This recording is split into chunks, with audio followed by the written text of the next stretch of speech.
भोलेनाथ की दिव्य परीक्षा। भगवान शिव की अद्भुत कहानी। बहुत समय पहले उत्तर भारत के एक छोटे से गांव में मोहन नाम का एक गरीब किसान रहता था। मोहन के पास ज्यादा जमीन नहीं थी, न ही पैसे थे। उसका घर भी मिट्टी का बना हुआ था।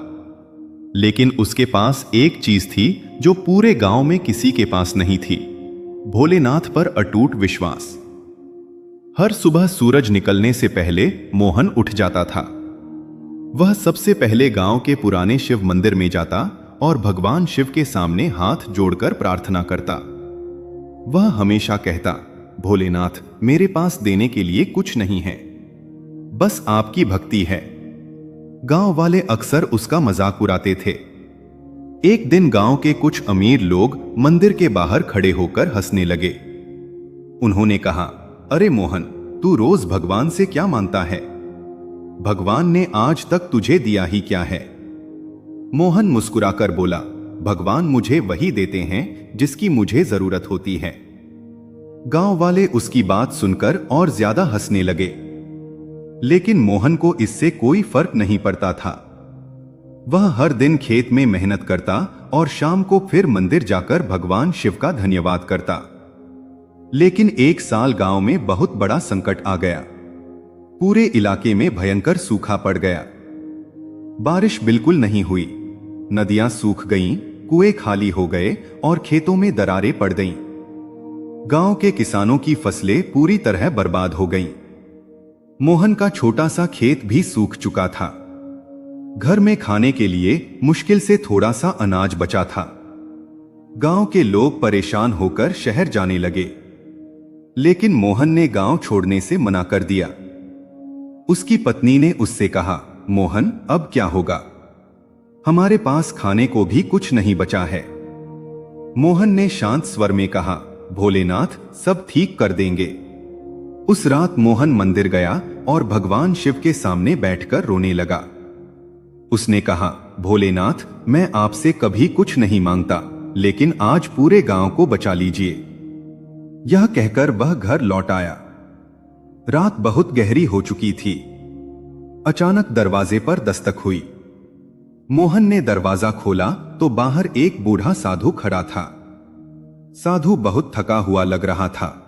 उसने कहा, बेटा, क्या मुझे आज रात रुकने के लिए जगह मिल सकती है?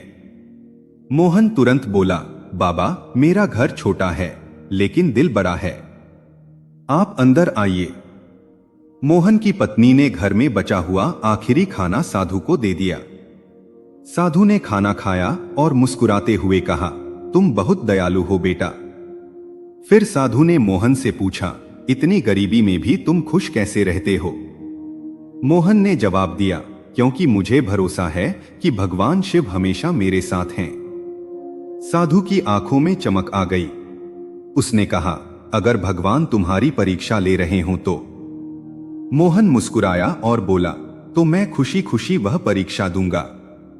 साधु ने फिर पूछा, अगर भगवान तुम्हें सब कुछ खोने दें तो? मोहन ने कहा, फिर भी मैं उन पर विश्वास नहीं छोड़ूंगा। साधु कुछ देर तक मोहन को देखता रहा। फिर उसने कहा, कल सुबह तुम्हारे खेत में जाना। यह कहकर साधु सो गया। सुबह जब मोहन उठा तो साधु गायब था।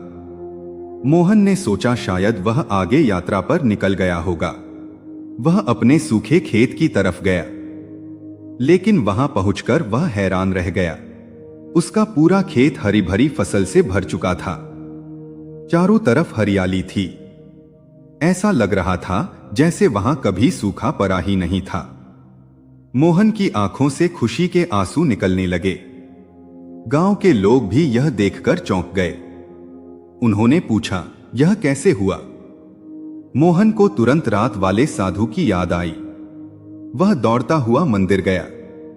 मंदिर में पहुंचते ही उसने भगवान शिव की मूर्ति के सामने सिर झुका दिया। तभी मंदिर के अंदर से एक दिव्य आवाज आई, मोहन, यह मेरी परीक्षा थी। मोहन ने ऊपर देखा। उसे ऐसा लगा जैसे भगवान शिव स्वयं मुस्कुरा रहे हों।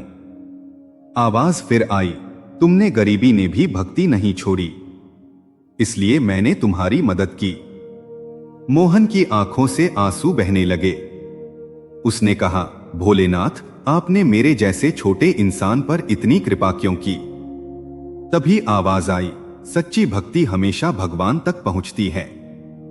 उस दिन के बाद मोहन का जीवन बदल गया।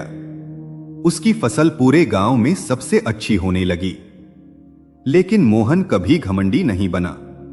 वह पहले की तरह हर सुबह मंदिर जाता और भगवान शिव का धन्यवाद करता। धीरे धीरे गांव के लोग भी समझ गए कि सच्ची श्रद्धा और विश्वास में बहुत शक्ति होती है। और तभी से उस गांव में एक कहावत प्रसिद्ध हो गई, जो सच्चे दिल से भोलेनाथ को पुकारता है, भोलेनाथ उसकी जरूर सुनते हैं।